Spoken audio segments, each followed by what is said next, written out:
Good morning बच्चों। आज मैं आपको बताऊंगी कि निबंध कैसे लिखें। तो बच्चों, निबंध जो होता है वो कैसे लिखा जाता है, उसकी पहले हेडिंग क्या होती है, आज मैं आपको ये बता रही हूँ। निबंध कोई भी हो बच्चों, निबंध की जो पहली हेडिंग्स होती है वो रूपरेखा होती है। यहाँ पर मैं आप लोगों को बता रही हूँ विद्यार्थी जीवन में अनुशासन का महत्व। आया जैसे विद्यार्थी जीवन में विद्यार्थी जीवन में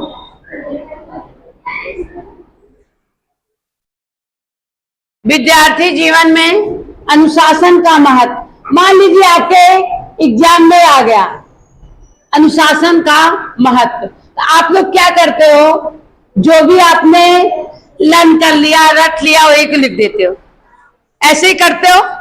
बट निबंध ऐसे नहीं, कोई भी टॉपिक को समझा जाता है।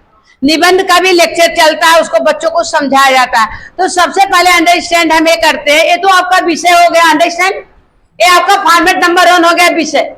अब निबंध कोई भी हो, सबसे पहले निबंध में क्या लिखा जाता है बच्चों? रूपरेखा। क्या लिखा जाता है?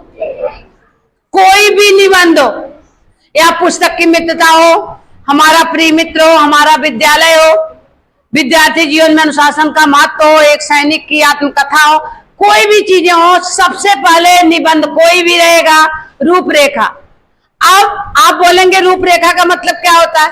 रूपरेखा का मतलब होता है बच्चों मानचित्र।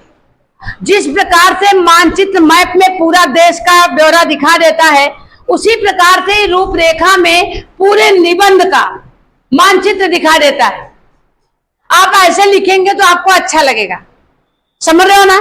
जैसे अभी कोई है अच्छे से कपड़े पहना है तो अच्छा लगेगा, और ऐसे कपड़े प्रेस नहीं है, ऐसे ही बटन खोल करके पहन लिया, अच्छा लगेगा? नहीं लगेगा। तो निबंध का मतलब है, निबंध कोई भी हो, पहले क्या लिखेंगे? रूपरेखा। अंडरस्टैंड? आपका पेज नहीं भरता है, सबसे बड़ी प्रॉब्लम आपको ये होती है। पेज भरने का तरीका, ये लाइन आपको छोड़ देना है। यहां से नंबर 1 हेडिंग होती है प्रस्तावना। क्या? रूपरेखा के जस्ट बाद बच्चों प्रस्तावना होती है। रूपरेखा का मतलब होता है बच्चों निबंध का मानचित्र, मतलब पूरे निबंध का उसमें एकदम डाटा आ जाता है, उसको हम बोलते हैं बच्चों रूपरेखा। निबंध कोई भी हो, निबंध चाहे अनुशासन का हो, चाहे विज्ञान वरदान है अभिशाप हो, पुस्तक की मित्रता हो, बेरोजगारी प्रदूषण, निबंध कोई भी हो। तो सबसे पहले हम विषय ऊपर लिख देंगे, जैसे मान लीजिए बेरोजगारी देश की विकट समस्या, फिर उसके नीचे जो है हम रूपरेखा लिखेंगे। उस लाइन को छोड़ के बच्चों जस्ट नीचे हम लिखेंगे प्रस्तावना लिखेंगे, और फिर प्रस्तावना के बाद हम लिखेंगे विद्यार्थी जीवन में अनुशासन क्यों जरूरी है, अनुशासन का महत्व क्यों है, अनुशासन के क्या मतलब कि नियम्स हैं, कैसे लोग अनुशासन में रह सकते हैं, और लास्ट में बच्चों उपसंहार। उपसंहार का मतलब होता है एकदम निचोड़, निष्कर्ष, कि हमको निबंध में क्या निष्कर्ष निकला उसको हम लिखते हैं। तो बच्चों निबंध कोई भी हो, सबसे पहले अगर हम निबंध लिखेंगे, विषय लिखेंगे, फिर उसके बाद जस्ट रूपरेखा, उस लाइन को छोड़ के नीचे प्रस्तावना, फिर उसके बाद जैसे मान लीजिए बेरोजगारी है, बेरोजगारी के कारण क्या है, बेरोजगारी के दूर करने के उपाय क्या है, ये सब बच्चों हम लिखेंगे। जैसे बेरोजगारी के कारण जनसंख्या में वृद्धि, शिक्षा का अभाव, जातिवाद, ये सब हम लिखेंगे। बेरोजगारी दूर करने में जैसे शिक्षा में सुधार, जनसंख्या नियंत्रण, ये सब आ जाएगा। उसी प्रकार से बच्चों अनुशासन का निबंध कोई भी होगा, फॉर्मेट एक ही चलेगा। तो बच्चों यहाँ पर मैं जैसे आपको अनुशासन का भी बता रही हूँ। अनुशासन विद्यार्थी के लिए बहुत जरूरी है, क्योंकि अगर बच्चों में अनुशासन नहीं है तो अपने लक्ष्य की प्राप्ति नहीं कर पाएंगे। इसलिए अनुशासन का होना बहुत जरूरी है, क्योंकि आप यहाँ पर जो अपना एम लेकर आए हो, जो अपना लक्ष्य लेकर के आए हो, उसके पूरा होने के लिए बच्चों विद्यार्थी जीवन में अनुशासन बहुत ही अपने लाइफ में सक्सेस नहीं अनुशासन जो होता है बच्चों आत्मविश्वास दिलाता है। में बहुत अच्छा रहेगा। बच्चों के पास अनुशासन नहीं रहता है, उसके आत्मविश्वास उसके पास अनुशासन नहीं है, उसका सोशल कॉन्फिडेंस, आत्मविश्वास नहीं बढ़ेगा। जो भी उसने अनुशासन बच्चों बहुत जरूरी है। अनुशासन विद्यार्थी में जिम्मेदारी, आत्मविश्वास और मेहनत करने की आदत विकसित करती है।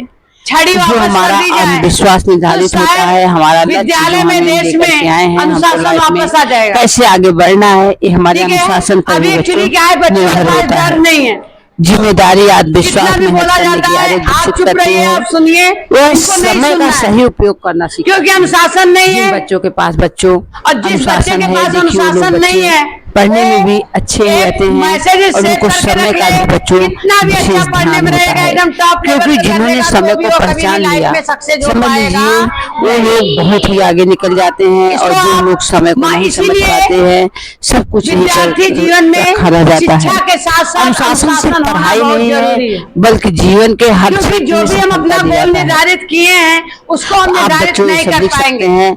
अगर बताया बच्चों के अंदर जाता है सारे आत्मविश्वास बच्चे, नहीं रहेगा सभी लोग तो सचिन आगे कैसे तेंदुलकर नहीं लाइफ बन में सकते। आगे बढ़ेंगे। तो बच्चों सचिन तेंदुलकर अनुशासन होना इसलिए बहुत जरूरी है। लक्ष्य की प्राप्ति करने के लिए, आत्मविश्वास बढ़ाने के लिए, आत्मविश्वास को साकार करने के लिए शिक्षक के हाथ में छड़ी वापस कर दी जाए जरूरी है। शायद देश में सिर्फ पढ़ाई विद्यालय में अनुशासन पर वापस आ जाता है। विद्यार्थी जीवन में अनुशासन शिक्षक के हाथ में अगर छड़ी वापस आ जाएगी, विद्यार्थी अनुशासन का पालन करेंगे में वापस आ जाएगा, जीवन की ऊंचाइयों को आसानी से प्राप्त कर सकते हैं। जबरदस्ती किसी के पास अनुशासन नहीं हो सकता। अनुशासन में रहने के लिए बच्चों संस्कार का भी होना बहुत ही जरूरी होता है। काफी अच्छे अनुशासन है, सिर्फ पढ़ाई नहीं बल्कि लाइफ के हर क्षेत्र में सफलता दिलाना है। अनुशासन का पालन करने से विद्यार्थी काफी ऊंचाइयों पर आसानी से प्राप्त कर सकते हैं लाइफ के। और अगर अनुशासन नहीं आ रहे हैं बच्चों, आपको सक्सेस पढ़ी लिखी बहुत अच्छा है, टैलेंट बहुत अच्छा है, लेकिन बहुत बड़े मार्ग को नहीं जा सकता है। इसलिए अनुशासन होना बच्चों बहुत सफलता जरूरी है जी है। तो इसलिए मैं तो बच्चों आप लोगों को यही बोलना चाहूंगी कि आप लोग टीचर्स की बात को समझिए, मानिए और समय का बच्चों विशेष ध्यान दीजिए। क्योंकि बताते हैं रामधारी सिंह दिनकर ने लिखा है कि अगर जब समय पर कोई चीज काम नहीं आए तो उस समय का कोई मतलब नहीं होता है। बताते हैं कि जब फसल सूख कर जल के बिन तिनका तिनका बन गिर जाए, फिर होने वाली वर्षा का रह जाता कोई अर्थ नहीं। तो बच्चों आप लोग समय को भी बहुत ध्यान दीजिए, अनुशासन अपनी लाइफ में आजमाइए। आप अपने अच्छे भविष्य के लिए, अपने लक्ष्य की प्राप्ति के लिए अनुशासन अपने जीवन में अवश्य लाइए। तो बच्चों ये मैं आप लोगों को बताना चाहूंगी। और कुछ यहाँ पर वीडियो में बच्चों टैग दिए जाते हैं। आपको कोई भी कुछ भी प्रोडक्ट पसंद हो तो आप प्लीज क्लिक करके शॉपिंग भी उससे कर सकते हैं। और लास्ट में मैं आगे का वीडियो बताऊंगी। जय हिंद, जय भारत।